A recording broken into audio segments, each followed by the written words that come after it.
देखिए बच्चों, यहाँ पर दिया हुआ है, क्वेश्चन में दिया हुआ है oxygenated blood from lungs goes directly to the Hindi option दिया हुआ है right atrium, right ventricle, left atrium, left ventricle.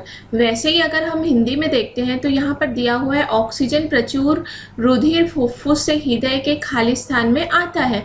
तो ऑप्शन दिया हुआ है दाया आलिन, दाया निलय, बाया आलिन और बाया निलय। तो हम इसका आंसर देख लेते हैं। आपको मैं इस तरीके से समझा देती हूँ। आपको पता है, इस तरीके से मैं आपको चौकोन हार्ट का स्ट्रक्चर के थ्रू बता देती हूँ। तो आपको मालूम है कि हमारा हृदय जो होता है वो 4 भागों में क्या होता है, बटा हुआ होता है। जैसे फर्स्ट जो होता है हमारा क्या होता है, जो है दाया आलिन, जिसको हम इंग्लिश में बोलते हैं दाया आलिन, जिसको इंग्लिश में बोला जाता है राइट एट्रियम। ये होता है हमारा बाया आलिन। फिर होता है दाया नीलय और होता है बाया निलय। ये तो आपको क्लियर हो गया। हमारा जो है हृदय जो होता है वो 4 भागों में क्या होता है, बटा हुआ होता है। दाया आलिन, दाया निलय, बाया आलिन, बाया निलय। अब हमको बोला जा रहा है कि ऑक्सीजन प्रचुर रुधिर फुफ्फुस से हृदय के खाली स्थान में आता है। तो आपको मालूम है कि जो है रुधिर जो है, जो अशुद्ध रुधिर होता है, जो हमारे बॉडी पार्ट से है ना, ये जो है किसके थ्रू, महाशिरा के थ्रू जो है आता है। कहाँ पर, हमारे दाएं आलिन में आता है। दाएं आलिन से ये किस में आता है, दाएं नीलय से।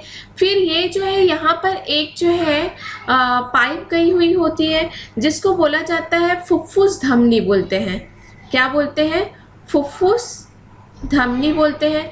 ये फुफ्फुस धमनी जो है वो जाती है कहाँ को, हमारे फेफड़ों को जाती है। कहाँ को चले गई, ये हमारे फेफड़ों को चले गई। ये कौन सी धमनी जो है, फुफ्फुस धमनी जो है हमारे फेफड़ों को चले गई।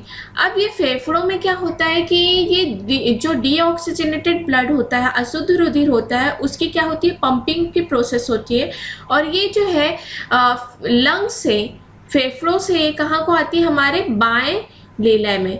तो ये बाएं आलिन में आती है। तो बाएं आलिन जो है वो किसके थ्रू आती है, तो ये आती है हमारे किसके थ्रू आती है, तो यहाँ पर फुफ्फुस धमनी के थ्रू अशुद्ध रक्त जो है फेफड़ों को गया।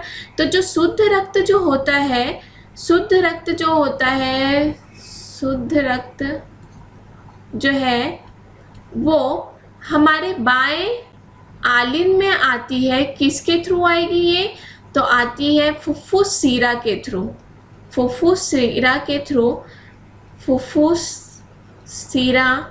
के द्वारा। ये जो है ऑक्सीजनेटेड ब्लड, मतलब ऑक्सीजन रुधिर जो है वो कहाँ को आ रही है, लेफ्ट एट्रियम, या फिर बोला जा सकता है क्या चीज, बाया आलिन में। तो हमारा राइट आंसर जो होगा वो क्या होगा, बाया आलिन। मतलब ऑक्सीजन प्रचुर रुधिर फुफ्फुस से हृदय के बाया आलिन में आता है। तो हमारा राइट आंसर हुआ सी। अब हम नेक्स्ट क्वेश्चन देखते हैं।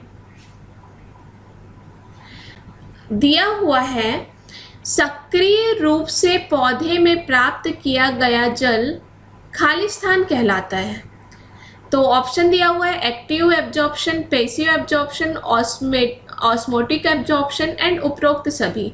इंग्लिश में देखा जाए तो क्या दिया हुआ है, the absorption of water due to expenditure of energy is called. तो आप ये चीज जान जाइए बेटा कि जो है वाटर मतलब जल संग्रहण में, जो जल अवशोषण में एनर्जी की ज़रूरत अगर पड़ रही है, एनर्जी की बात हो रही है, एनर्जी की आवश्यकता पड़ रही है, ऊर्जा की आवश्यकता पड़ी, यहाँ पर बोला जा रहा है ना एनर्जी इज कॉल्ड, तो ऊर्जा की आवश्यकता पड़ी, तो इसको बोला जाता है क्या चीज़, इसको बोलते हैं क्या, active absorption, active absorption. Clear. और जहाँ पर जो है एनर्जी की आवश्यकता नहीं है, मतलब एनर्जी की आवश्यकता नहीं रहेगी, तो उसको बोला जाता है क्या चीज? निष्क्रिय अवशोषण। निष्क्रिय, एनर्जी की आवश्यकता नहीं पड़ी तो उसको क्या चीज बोला जाता है? पेसिव एब्जॉर्प्शन, या फिर हिंदी में उसको क्या चीज बोला जाता है? जो है निष्क्रिय एब्जॉर्प्शन। तो हमारा राइट आंसर क्या होगा भाई? सक्रिय रूप से पौधे में प्राप्त किया गया जल खालिस्तान कहलाता है, तो क्या कहलाता है? Active absorption. हमारा राइट आंसर हुआ। अब देखते हैं हम नेक्स्ट क्वेश्चन पे आते हैं। तो दिया हुआ है the growth inhibiting hormone in plant is, तो ऑप्शन में दिया हुआ है ऑक्सिन, साइटोकाइनिन, एब्सिसिक एसिड और जिब्रेलिन।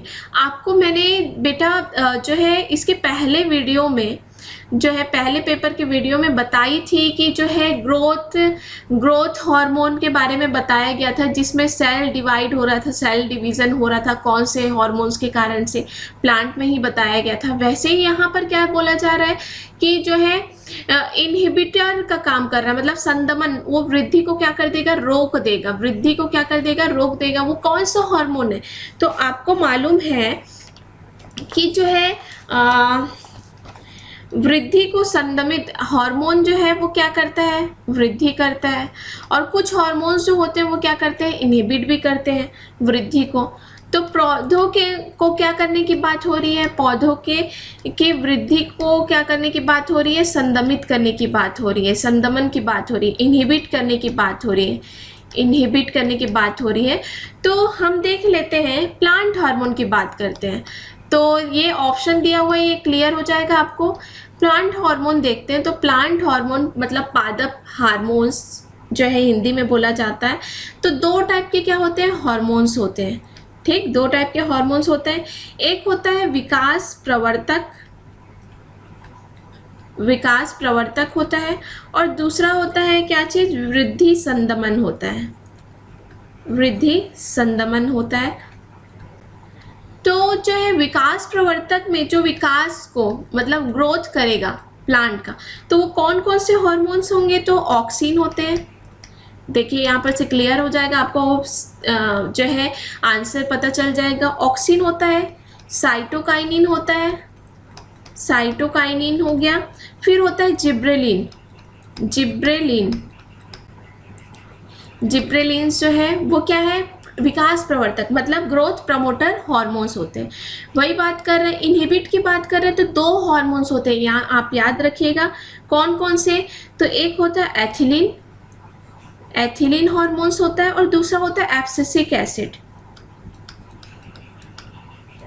Abscisic acid. तो एथिलीन जो है वो क्या करता है? पकाने का काम करता है, रैपनिंग करता है, पकाता है किसको? फ्रूट्स को, और मतलब इनहिबिट ही कर रहा है। और एब्सिसिक एसिड जो है वो क्या करेगा? इनहिबिट करेगा। तो राइट आंसर जो है हमारा बचा कौन सा? जो है इनहिबिट करने वाला, ग्रोथ इनहिबिटिंग। तो हमारा क्या चीज़ बचा? Abscisic acid. तो राइट आंसर हमारा क्या होगा? जो पौधों की वृद्धि को संदमित करेगा कौन सा हार्मोन? तो एब्सिसिक एसिड। हमारा राइट आंसर होगा सी। आई होप आपको क्लियर हो गया होगा। चलो अब हम आते हैं नेक्स्ट क्वेश्चन पे। दिया हुआ है कॉलेरा किस कारण से फैलता है? किस कारण से फैलता है? अब हम जान लेते हैं भाई ये कॉलेरा होता क्या चीज़ है, तभी तो हम आगे बढ़ेंगे।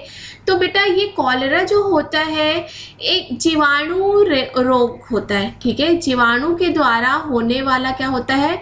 रोग होता है, जीवाणु के द्वारा फैलता है, के द्वारा फैलता है। ये आपको क्लियर हो गया। अब जो है इसके लक्षण क्या क्या होते हैं ये भी मैं आपको क्लियर कर देती हूँ। इसके लक्षण क्या क्या होते हैं? तो इसका लक्षण होता है डायरिया, आपने सुना होगा डायरिया, लूज मोशन होना, ठीक, पानी की कमी, और डिहाइड्रेशन। और क्या होगा? डिहाइड्रेशन। ये क्या हुए? इसके लक्षण हुए, डिहाइड्रेशन और डायरिया। अब देखते हैं ये स्प्रेड कैसे होता है भाई। स्प्रेड की बात कर रहे हैं ना, कोलेरा इज स्प्रेड बाय, तो ये किसके के थ्रू फैलाव होता है भाई इसका? तो गंदे पानी दूषित पानी और दूषित भोजन के थ्रू। ठीक है, दूषित पानी और भोजन। यहाँ पर देखिए बेटा ऑप्शन में क्या दिया हुआ है, कॉलेरा किस कारण से फैलता है? संदूषण हवा में सांस लेने से, गंदा पानी से, हाथ मिलाने से, रुधिर का रुधिर के मिलने से। तो राइट आंसर क्या होगा हमारा जो है गंदा पानी से। अगर ऑप्शन में अगर होता कि गंदा दूषित भोजन से, तो वो भी क्या होता है राइट आंसर होता। तो आपका ये क्या हो गया जो है ऑप्शन कौन सा, बी ऑप्शन जो होगा राइट होगा। अब हम देखते हैं क्या चीज, नेक्स्ट क्वेश्चन दिया हुआ है कोल्ड ब्लडेड एनिमल आर, मतलब असमतापी जंतु कौन से होते हैं? तो आपको तो पता ही होगा कि हम कौन से एनिमल है, तो हम वार्म ब्लडेड एनिमल है। मतलब मैमल्स जो होते हैं, स्तनधारी जो होते हैं, वो क्या होते हैं, क्या होते हैं भाई, जो है वार्म ब्लडेड एनिमल होते हैं। सबसे पहले मैं आपको बता देती हूँ कोल्ड ब्लड मतलब क्या होता है। कोल्ड ब्लडेड मीन्स क्या होता है, ठीक, ये क्या होता है ये आपको बता देती हूँ मैं। इसको हिंदी में बोला जाता है विषम तापी जीव। इसको हिंदी में बोलते हैं विषम तापी जीव। अब ये विषम तापी जीव होते कौन है भाई, तो हम देख लेते हैं। जिसका शरीर का तापमान, जिसका शरीर का तापमान जो है असमतापी या फिर विषम तापी भी बोल सकते हैं, ठीक। तो कंफ्यूज मत होना, यहाँ पर असमतापी दिया हुआ है और मैम तो बोल रही है विषम तापी, तो कंफ्यूज नहीं होना है ना। जो है जिसका शरीर का तापमान, जिसके शरीर का तापमान क्या होता है, हमेशा बदलते रहता है, हमेशा जो है स्थायी नहीं होता। जिसके शरीर का तापमान क्या होगा, हमेशा बदलते रहता है, तापमान हमेशा बदलते रहता है, तो उसको क्या चीज बोला जाता है, विषम तापी जीव या फिर असमतापी जीव या फिर कोल्ड ब्लडेड एनिमल, ठीक। अब ये कोल्ड ब्लडेड कौन होगा, तो आपने देखा होगा जो है सुना होगा उभयचर। उभयचर मतलब क्या चीज, एम्फीबियंस, एम्फीबियंस हो गए, ठीक। इंसेक्ट हो गए, कीट हो गए, फिर उसके बाद रेप्टाइल्स हो गए, रेप्टाइल्स हो गए, रेप्टाइल। ये जो है किस पे निर्भर रहते हैं भाई, उनका शरीर का तापमान हमेशा क्या होते रहता है, बदलते रहता है, ठीक। वैसे ही यहाँ पर अगर हम आपको वार्म ब्लडेड भी एनिमल को भी बता देती हूँ ताकि आपको कंफ्यूजन ना हो। अगर हम वार्म ब्लडेड एनिमल की बात करते हैं, वार्म ब्लड, तो ये जो है इसको बोला जाता है समतापी, समतापी जंतु, ठीक, समतापी जंतु। ये जो है क्या होते हैं, अब यहाँ पर मैं आपको असमतापी को क्लियर कर दी, तो भाई ये भी तो क्लियर हो गया होगा। जिसका शरीर का तापमान बाहर के तापमान के कारण नहीं बदलता है, जिसका शरीर का तापमान नहीं बदलता है, जिसके शरीर का तापमान बाहर के तापमान के अनुसार नहीं बदलता है।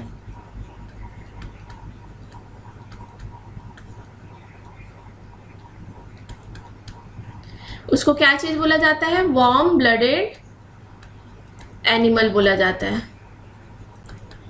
बदलता है। एग्जाम्पल कौन होंगे, तो हम होंगे भाई, स्तनधारी हो गए, स्तनधारी हो गया। फिर उसके बाद पक्षियाँ, बर्ड्स जो है वो क्या होते हैं, वार्म ब्लड एनिमल होते हैं। तो हमारा राइट आंसर क्या होगा, असमतापी जीव की बात कर रहा है, तो जो अपने बदन का ताप बदल सकते हैं, जो अगर ठंडे जगह पे रहेंगे तो उनका जो है ब्लड जो होगा वो क्या हो जाएगा, ठंडा हो जाएगा।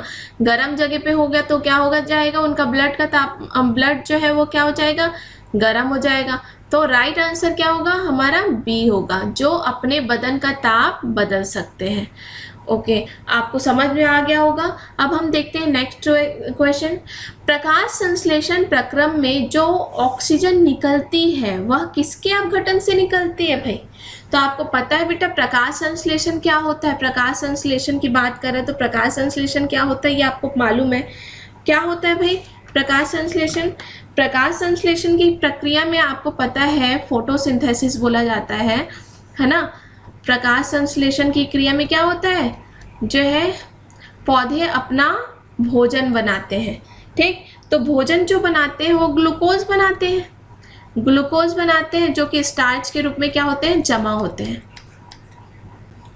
तो यहाँ पर जो है देखते हैं कैसे होता है। तो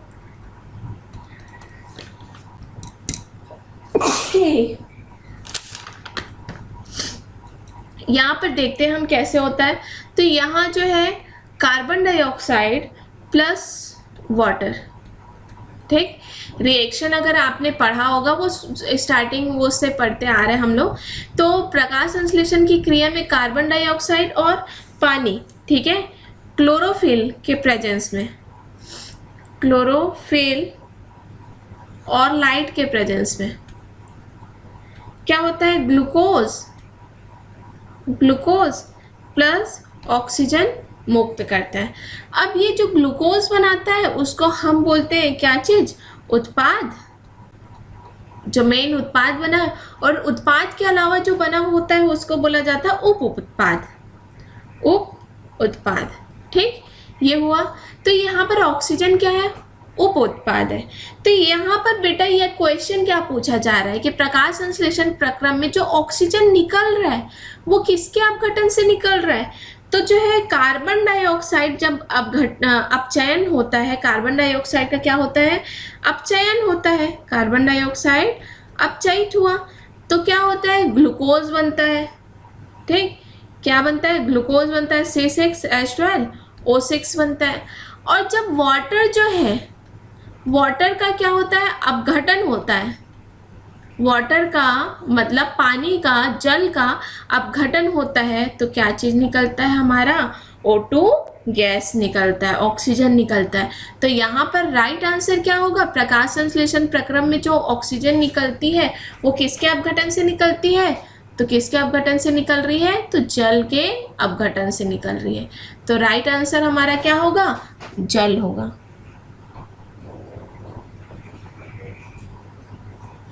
अब हम नेक्स्ट क्वेश्चन देखते हैं। दिया हुआ है कि ब्रायोफाइलम की पत्तियों की कोर पर क्या चीज विकसित होती है जो तने से अलग होने पर नए पौधे को जन्म देती है। तो ब्रायोफाइलम की पत्ती की कोर की बात कर रहा है, ठीक है, जो लीफ की मार्जिन होती है। तो आपने देखा होगा बेटा कि ब्रायोफाइलम, जिसको पत्थर चट्टा बोलते हैं हिंदी में, जो है ब्रायोफाइलम इस तरीके से क्या होता है, स्ट्रक्चर होता है। आपने देखा होगा हम कॉपी में जनरली इसको दबा के रखते थे तो यहाँ पर से हमारी लीफ निकल आती थी इस तरीके से। तो जो है ये इस तरीके से क्या होती है, ये रूट होता है, जड़ होता है और इस तरीके से लीफ निकल आती है ना, इस तरीके से। तो यहाँ पर दिया हुआ है क्या चीज़ कि ब्रायोफाइलम की पत्तियों से जो है की कोर पर क्या चीज़ विकसित होती है जो तने से अलग होकर नए पौधे को जन्म देती है। तो ये जो नए पौधा जो जन्म दे रही है वो क्या होता है, लीफ बर्ड होता है, लीफ बर्ड्स होता है।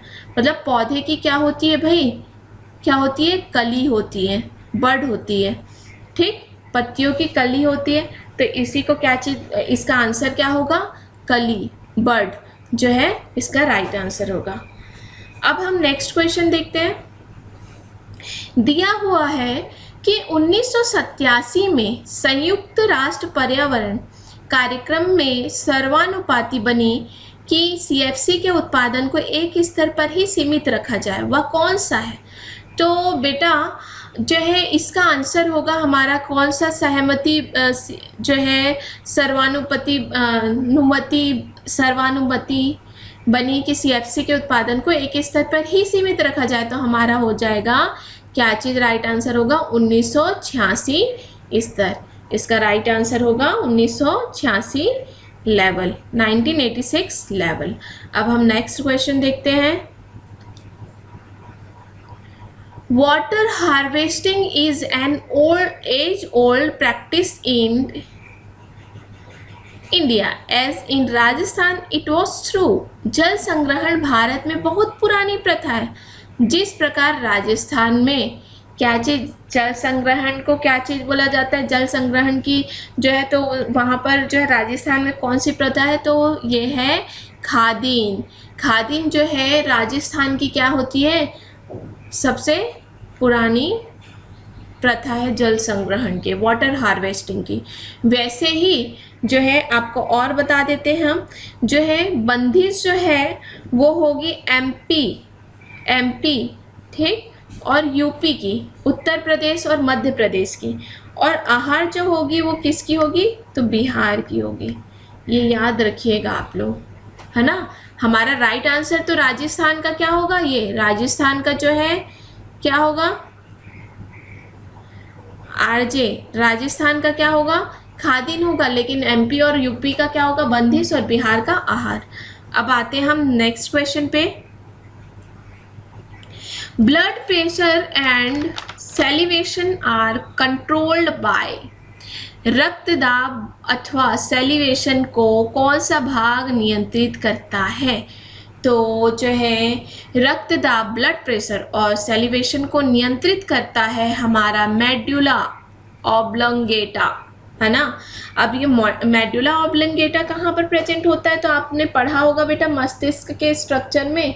ये मेडुला जो होता है ना, मेडुला जो होता है एक तने के समान संरचना होता है, ठीक। तने के समान क्या होता है, ये तने के समान संरचना होता है। संरचना मीन्स स्ट्रक्चर, संरचना होता है। और ये जो है नीचे के पार्ट, नीचे की ओर, है ना, नीचे की ओर प्रेजेंट होता है, उपस्थित होता है नीचे की ओर, नीचे की ओर। और ये जो है ना जो है क्या, किस किस चीज़ों को नियंत्रित करता है, तो मेडुला ऑब्लंगेटा जो है वो नियंत्रित करता है। देखो वो तो ब्लड प्रेशर और सेलिवेशन की तो बात कर ही दिया है, हम यहाँ पर डाल देते हैं बीपी और सेलिवेशन, लार का निकलना, है ना, लार का निकलना, सेलिवेशन। फिर ब्रीथिंग को भी, ब्रीथिंग मतलब क्या चीज़ होता है, श्वसन की प्रक्रिया।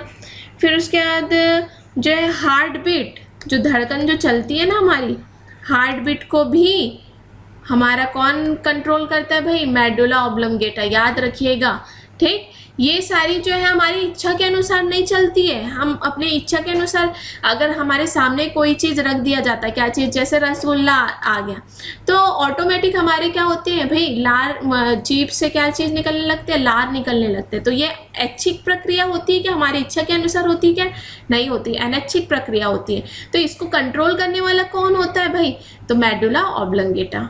अब हमारा राइट आंसर क्या हो गया, मेडुला। नेक्स्ट क्वेश्चन देखते हैं हम। यहाँ पर दिया हुआ है the phenotypic ratio in Mendelian dihybrid cross is. तो दिया हुआ है बेटा यहाँ पर डाई हाइब्रिड क्रॉस में फिनोटिपिक अनुपात क्या प्राप्त होगा। तो डाई हाइब्रिड क्रॉस क्या होता है, तो डाई हाइब्रिड क्रॉस क्या होगा भाई, आपको क्लियर कर देते हैं। डाई हाइब्रिड क्रॉस, तो डाई हाइब्रिड क्रॉस मीन्स होता है दो विपरीत लक्षणों वाले पौधे के बीच में, वाले पौधों के बीच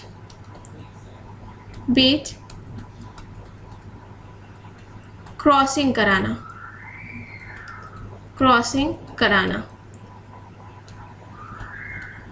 ये क्या कहलाता है, डाईहाइब्रिड क्रॉस। तो देखिए यहाँ पर जो है अगर हम कराते हैं तो हमको मालूम है कि क्या चीज़ मिलेगा, कैपिटल आर जो है इस तरीके से हमको मिलेगा। तो देखिए जो है हमको मिलेंगे डाईहाइब्रिड क्रॉस में राउंड येलो जो है हमको 9 मिलते हैं। फिर हमको राउंड ग्रीन जो है हमको क्या चीज़ मिलते हैं, 3 मिलते हैं, और रिंकल्ड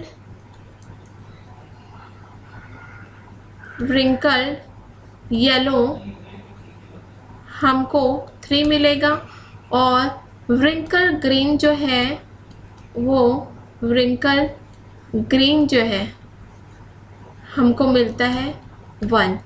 ठीक, जो है इस तरीके से हमको क्या चीज़ मिलता है, रेशियो मिलता है। राउंड येलो मतलब गोल पीला, गोल हरा, रिंकल मतलब होता है सिकुड़ा हुआ, फिर सिकुड़ा ग्रीन। तो हमारा राइट आंसर क्या होगा, 9:3:3:1। इस तरीके से हमको क्या चीज़ मिल गया, फिनोटिपिक रेशियो मिल गया, 9:3:3:1। ओके, हम नेक्स्ट क्वेश्चन देखते हैं। जीवों को उप समूहों में वर्गीकृत करने का सही तरीका क्या है? तो आपने पढ़ा होगा कि जीवों को जो है किस तरीके से वर्गीकृत किया जाता है। तो देखिए हमारा राइट आंसर क्या होगा, सबसे पहले हम देखते हैं तो हमारा होता है किंगडम होता है। फिर हमारा क्या होता है, जो है नीचे से हम देखते हैं तो सबसे पहले होता है हमारा क्या चीज़, स्पीसीज मतलब क्या चीज़ होता है, जाति। ठीक, फिर उसके ऊपर आता है जीनस, जिसको हम क्या बोलते हैं, वंश बोला जाता है। फिर आता है फैमिली, कुल,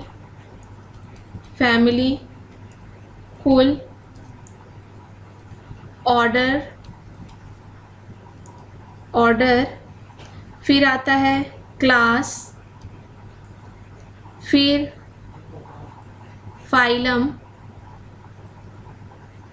फिर सबसे ऊंचा जो आता है क्या चीज़, किंगडम।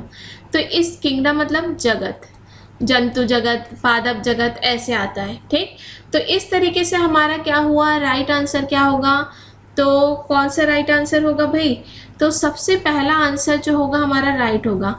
कैसे, phylum, class, order, family.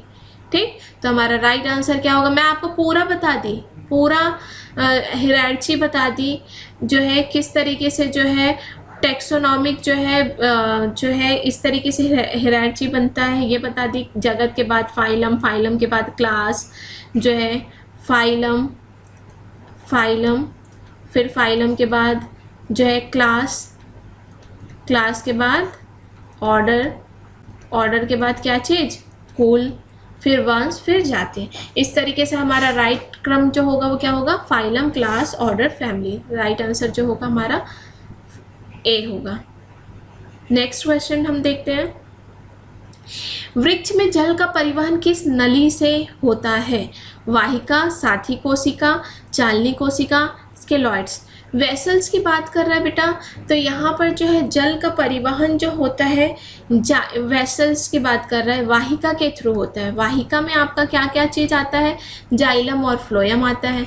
Xylem, अब जाइलम का काम क्या होता है, जाइलम जो है वो क्या करता है, तो ये है जो है क्या करता है, पादप में, ठीक, पादप में पानी और खनिज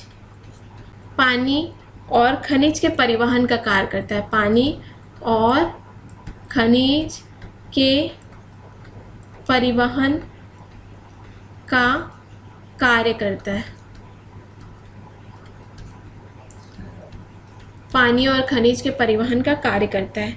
और यह फ्लोएम के साथ मिलकर, वाहिका दो होती हैं भाई, जाइलम और फ्लोएम दोनों होती है, तो ये फ्लोएम के साथ मिल करके जो है, दूसरा पॉइंट ये भी हो सकता है कि ये जो है जाइलम जो है ना वो फ्लोएम के साथ मिल करके, फ्लोएम के साथ मिलेगा, और मिलने के बाद के साथ मिल करके संवहन बंडल का क्या करता है, निर्माण करता है।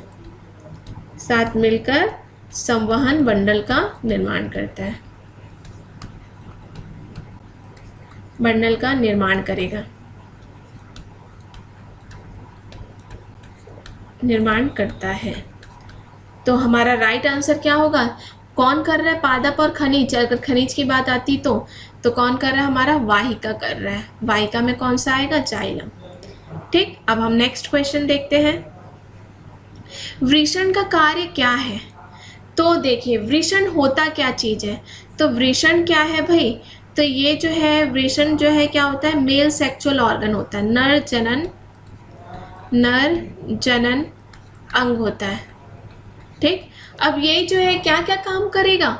तो ये जो है एस्ट्रोजन की बात आ रहा है, तो एस्ट्रोजन तो कर ही नहीं सकता क्योंकि ये ओवरी की बात होती है, एस्ट्रोजन ओवरी छोड़ता है। ठीक है, लेकिन जो ये जो नर जनन अंग जो होता है टेस्टिस जो है वो टेस्टोस्टेरोन को भी छोड़ता है, सिक्रीशन ऑफ टेस्टोस्टेरोन भी करता है और शुक्राणु का भी निर्माण करता है, दोनों का निर्माण करता है।